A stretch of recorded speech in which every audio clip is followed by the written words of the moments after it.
Worcester is home to one of the largest fire research laboratories in the nation. Scientists there are researching how wildfires spread in an effort to mitigate the damage that they may cause. NBC 10's Bianca Beltran takes us inside a lab for a look at their experiments.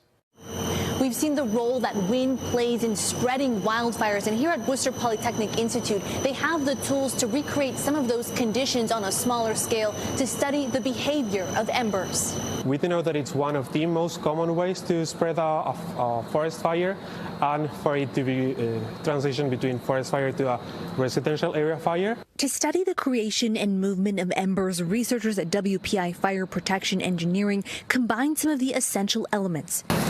Fuel.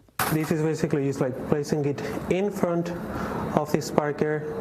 Fire and wind.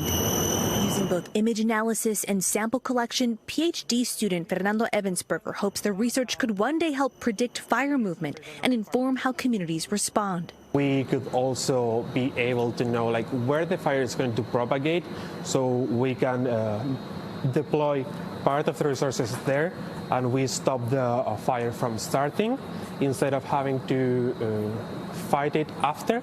WPI's Dean of Engineering, John McNeil, says their research aims to make a difference in the lives of people at risk of wildfire danger. The tragedy of what's happening in Los Angeles, people are building in areas that years ago, not that long ago, seemed to be safe. Wildfires are happening more often, they're more intense, they cost more.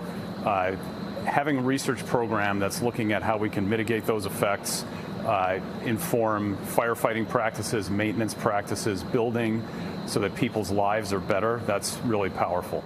Now, one of the challenges with studying wildfires is there are so many variables, and so these experiments will continue taking into account different fuel sources and wind speeds. Reporting in Worcester, I'm Bianca Beltran, NBC 10 Boston.